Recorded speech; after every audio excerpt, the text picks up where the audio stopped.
talk about grinders, the importance of grinders and which is the best and what should you be looking for in a grinder.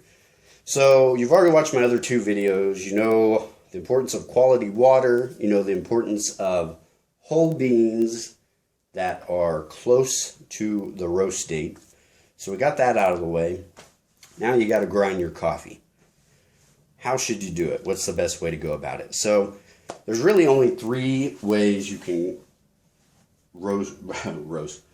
grind your coffee. You've got your fairly cheap. These were, I think I picked this up for like 20 bucks or something.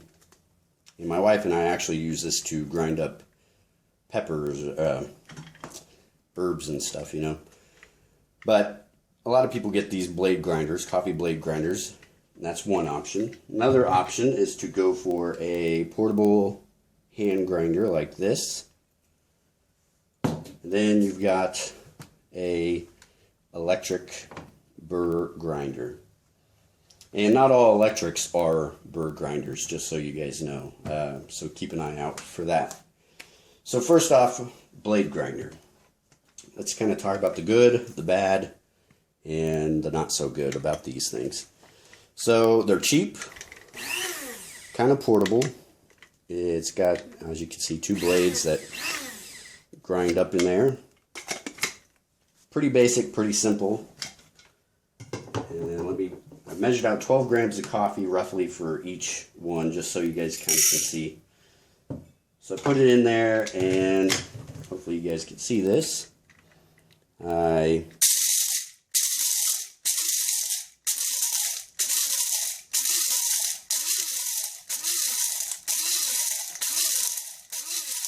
Alright, so I did about 10 grinds.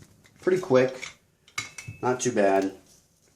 And I'll pour the rest out on the paper towel so you guys can kind of see.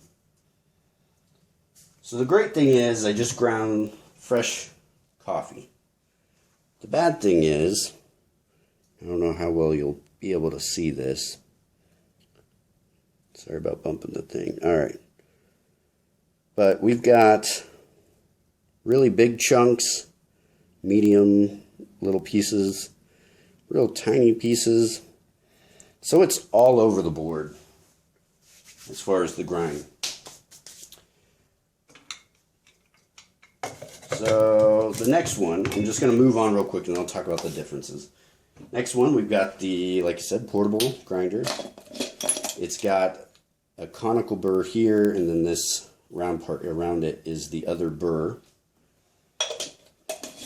I'm not going to take it apart, just trust me, it is a Burr grinder. So put 12 grams of coffee in there.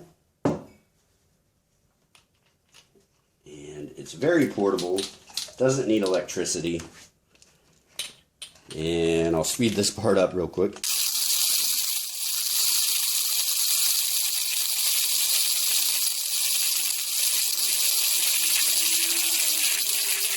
Alright, so as you can see, that took a little bit of time. I sped that up, but it took about a good minute. And my arms are a little tired. Not too tired, but a little tired.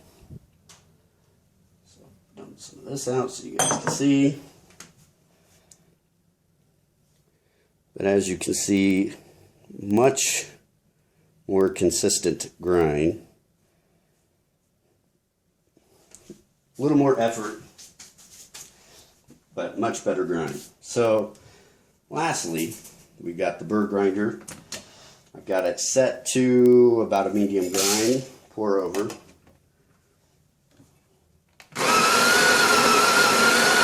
is pretty loud. Not even 10 seconds. And again, I guess I should have poured some of that in my hand, but way more consistent, way faster. So, really quickly, if you are going to grind your coffee, you need a grinder of some sorts. I kind of put these in wrong order actually, but I should have I should have put this one down here. But I would say this is your least best. It's not terrible. It will be better than if you've been buying pre-ground beans. Bad news with this is inconsistency on the grind, which causes inconsistent brews. The possibility of burning your beans because the way the grinder works, you could just grind this forever, especially if I just let it go instead of pulsing. I could potentially be cooking the bean, which then also produces bad tasting coffee. And there was no way for me to find out how coarse the coffee was. I just had to guess. And there's just not a good way to gauge what I'm doing with this thing. So it's portable, needs electricity, inconsistent grind, possibly burning your coffee, and most likely you will be getting inconsistent brews, and you will definitely taste that.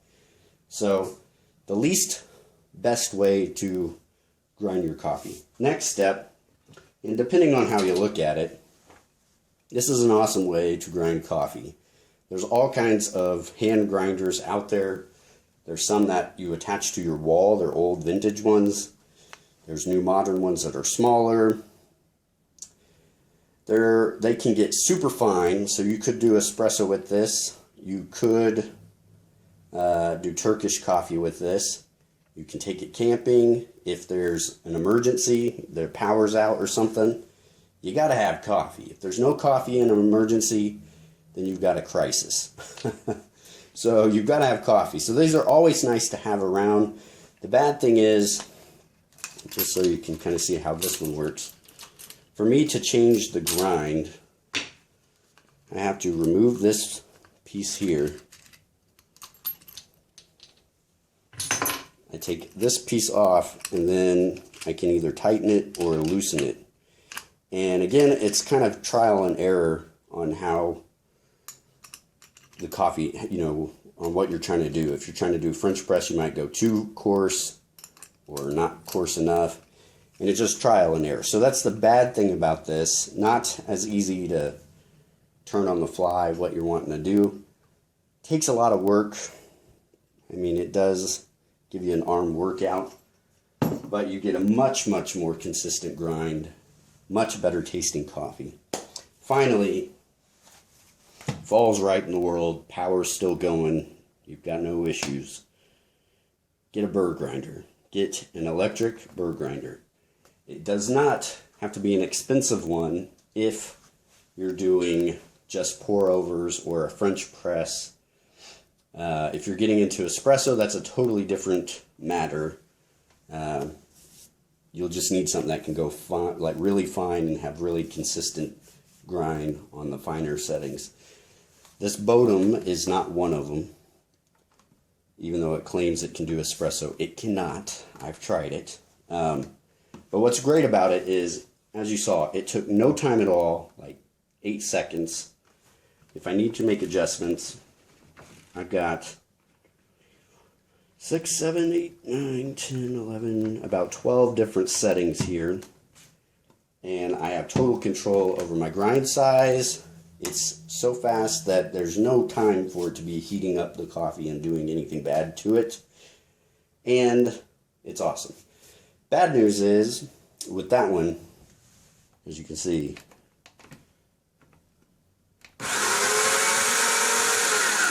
it's loud. So if you've got a spouse that likes to sleep in, or you've got company and you just don't want to make a lot of noise, or baby or something, that's the bad news. They do make some other ones that are quieter. They're more expensive. But for coffee, if you are going to want better coffee, you have to get a grinder. You have to grind your coffee right before you brew to get better tasting coffee. Any of these methods will be a step up from what you're doing, but best, second best. Lastly, if this is your only option, then this would be the next step. Finally, if you guys don't believe me, a little test you can do, kind of give you some homework, is buy some whole beans and you do a couple things with it. Buy whole beans, grind some up, make your coffee, drink it, see how it tastes. Then leave some whole beans that you're going to grind, just leave them out in the air for about 6 hours. And then grind those beans and see how they taste. Huge taste difference in coffee. The other thing you can do is grind up some coffee, put it in a bag, and then do just a regular pre-grinder coffee before you brew, and then brew with the coffee that you've already pre-ground.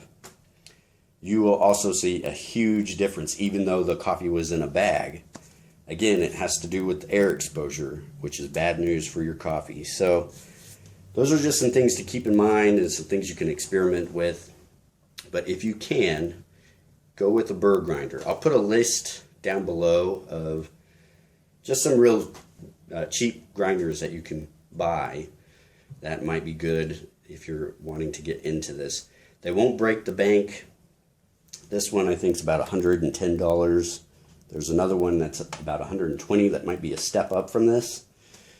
And then if you get real crazy, you can get into other more expensive grinders. But just to do pour-overs, French press, even one of these, maybe the hand grinder.